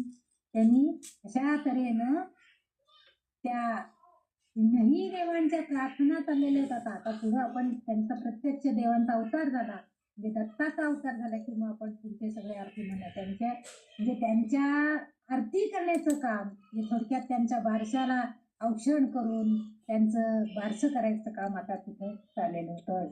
घुगऱ्या वगैरे या देवींनी खाल्ल्या, त्या लक्ष्मी देवी, पार्वती देवी आणि सावित्री देवी आणि त्या अत्री ऋषींच्या अनुसयेला त्यांनी नमस्कार केला. आणि लक्ष्मीबाईंनी सांगितलं की देवी मी नमस्कार करते. सगळ्यांनी नमस्कार केला. पार्वतीने पण नमस्कार केला, ब्रह्माच्या बायकोने केला. हो नमस्कार कसं. मग त्यांनी सांगितलं अहो हे आमचे पती आहे, तुमच्या पाळण्यात जे झोपलेत ना ते आमचे पती आहेत, ओळखून ते म्हणजे किती असं का घ्या ओळखून तुमचे कोण कोण आहेत ते. तर तिन्ही बाळं सारखीच दिसत होती. तिने ज्याला जे शिंपडलं ते एकाच प्रकारचं होतं, त्यामुळे तिन्ही बाळं एकसारखीच झाली. ते लगेच तुमचं ओळखून तुमचे पती आहेत काय, कोण ओळखून आहेत ते हे सारखेच. अशा वेळी पुन्हा देवीने आपलं चरणतीर्थ शिंपडलं आणि साक्षात ते समोर उभे राहिले तिघे जण. मग ते म्हणाले, आई नमस्कार आहे तुम्हाला, तुमचे मोठं पण सिद्ध. म्हणजे त्यावेळेस विष्णू, ब्रह्मदेव आणि महेश तिघांनी त्या मातेपुढं, अनुसया मातेपुढं कबुली दिली की तुझं मोठेपण सिद्ध करण्यासाठी आम्ही बालपण धरलं ग आई. तुझं मोठेपण आम्हाला बघायचं होतं आणि आमच्या पत्नींना विश्वास नव्हता आणि म्हणून आम्ही हे जगाच्या कामासाठी आता आम्हाला जाऊ देत. तेव्हा त्यांना पोटाशी धरलं आणि ती म्हणाली, बाबा तुम्ही मला पुन्हा वांझूर ठेवाल का? आता तिला 3 मुलं मिळाली होती म्हणून तिने विचारलं त्यांना की असं असताना आता मी 3 मुलांची आई झाली आहे आणि आता मला तुम्ही तिघही निघून जाणार आणि मी मग वांझ राहणार का? म्हणजे मला मूलबाळ नाही म्हणून लोक मला वांझ म्हणतील आता परत. तेव्हा शंकराचा अंश असलेले दुर्वास ऋषी तपश्चर्येला गेले. ब्रह्माचा अंश असलेला चंद्र आपल्या चंद्रमळात म्हणजे आणि विष्णूचा अंश तिघांचा अवतार मात्र तिच्या अंगणात राहिला आणि त्या दोघांनी पण आपली आपली जी आयुध होती, ब्रह्मा विष्णू आणि महेश, त्याच्यामधले फक्त विष्णू दत्त रूपामध्ये तिथं तिच्या घरी राहिलेत आणि शिवानी म्हणजे शंकरांनी आपल्याकडचे असलेले त्रिशूळ डमरू हे त्याला दिलं विष्णूंना आणि ब्रह्मदेवानी पण आपल्याकडलं असलेलं कमंडलू आणि माळ हे तिला देऊन टाकलं आणि तिथं हे साक्षात दत्त हे अवतार प्रत्यक्ष श्रीकृष्णाकडे म्हणजे विष्णूकडे असणारं सुदर्शन चक्र वगैरे हे तर होतच, वज्र वगैरे, आणि त्याबरोबर आणखीन ही 4 आयुध म्हणून षडभुजधारी असं म्हणतात. अवतारा षडभुजधारी, 6 हात आहेत त्याला, 6 हातांमध्ये वेगवेगळी शस्त्र आहेत आणि ती 2 शस्त्र जी आहेत ती शंकराची आहेत, 2 शस्त्र ब्रह्मदेवाची आहेत आणि 2 त्याची स्वतःची. असा षडभुजधारी असा हा ती दत्त तिथं अवतार आणि उभे राहिले तिथं आणि विष्णूचा अंश तिघांचा अवतार मात्र तिच्या मनात सदैव वास करून राहिला. बाकी हे 2 जण निघून गेले चंद्र रूपानं आणि दुर्वास ऋषींच्या रूपानं. ब्रह्मदेव आणि महेश हे 2ही जण निघून गेलेले आहेत. विष्णू मात्र तिथे राहिले. दत्तांची परंपरा आपल्या भारतामध्ये पुढे आहे. दत्त परंपरेला तोडच नाही आहे आणि या दत्तात्रयांची जी आरती आहे ती आता आपण म्हणणार आहोत. धरणीवर नर पीडित झाले भवरोगे सर्व, काम क्रोधाधिक वर्गे व्यापुनी सगर्व, योगयाग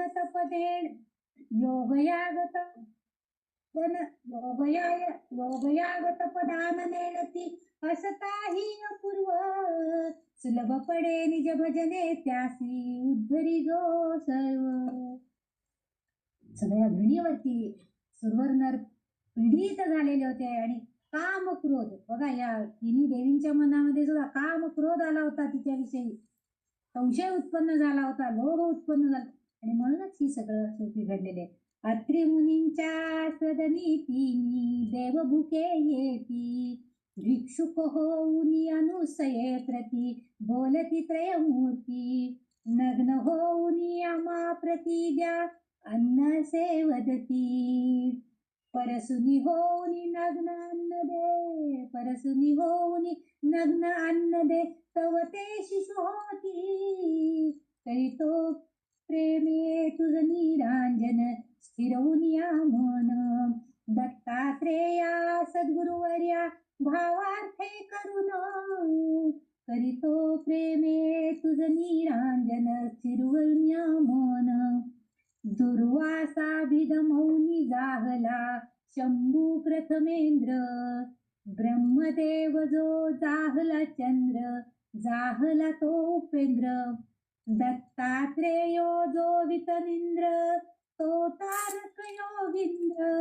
वासुदेव यच्चरण चिंतुनी हो नित्य यतींद्र, करीतो प्रेमे तुझ निरांजन स्थिरवूनिया मन, दत्तात्रेया सद्गुरुवर्या, दत्तात्रेया सद्गुरुवर्या भावार्थे करुण, करीतो प्रेमे तुझ निरांजन स्थिरवूनिया मन. अशा तऱ्हेनं भावभक्तीनं आपण दत्तात्रेयाची ही माहिती म्हणजे आरती आपण त्यांची थोडक्यात केलेली आहे की आता ते तीनही देव एकत्र झालेले एक दत्त रूप आले आणि अशा त्या दत्तात्रयांची वर्णन आपण मन स्थिर करून जणू डोळ्यांच्या वातींनी निरांजन ओवाळतो आहोत अशा भावनेनं आपण त्या सद्गुरूंची प्रार्थना केलेली आहे.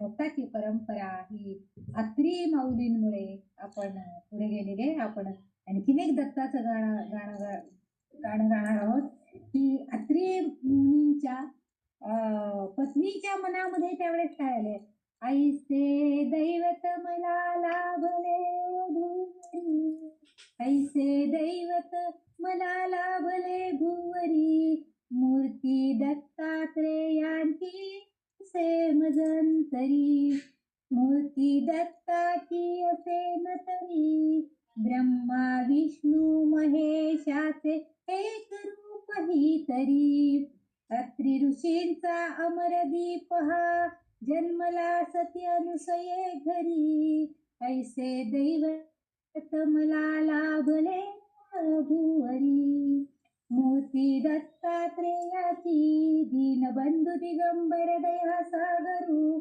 तिनी लोकी तया मानती हे सद्गुरु,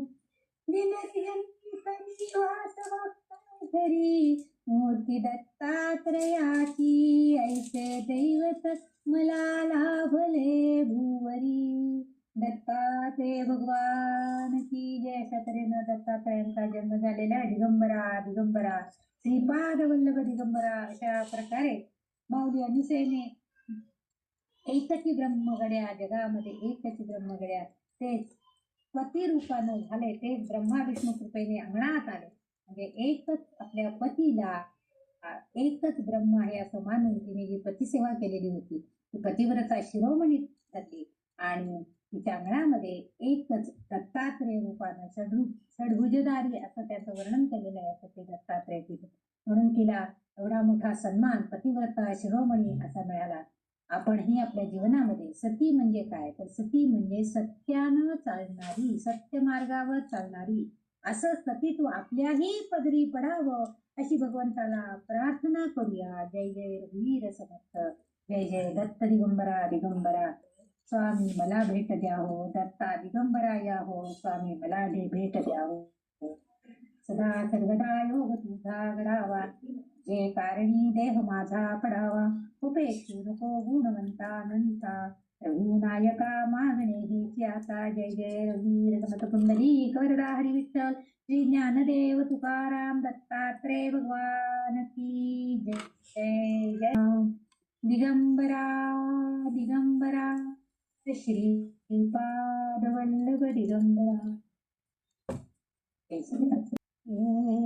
जो जो जो जो रे सुकुमारा, दत्तात्रय अवतारा, निद्रा करियाता उदारा, अद्भुत वरदातारा, बाळा जो जो रे जो जो, कमलासन विष्णू त्रिपुरारी, अत्री मुनींचे घरी सत्वहरू आले, नवलपरी भ्रमदवडीला दुरी, बाळा जो जो रे जो जो जो जो जो जो रे सुकुमारा, दत्तात्रय अवतारा, निद्रा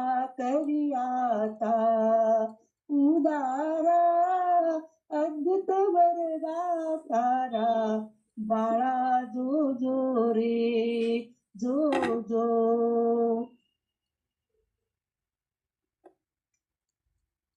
त्रिमूर्ती होऊनी पुत्रत्वा पाऊनी, हर्ष झालासे त्रिभुवनी, राहे ऋषींचे सदनी, जो जो जो जो रे पालक बांधविला सायासी, निर्गुण ऋषीचे वंशी पुत्र जन्मला अविनाशी, अनसुयेचे कुशी बाळा जो जो रे षड्दश नामासी आधार दत्तात्रय अवतार कृष्णदासासी सुख थोर आनंद होतो फार जो जो जो जो रे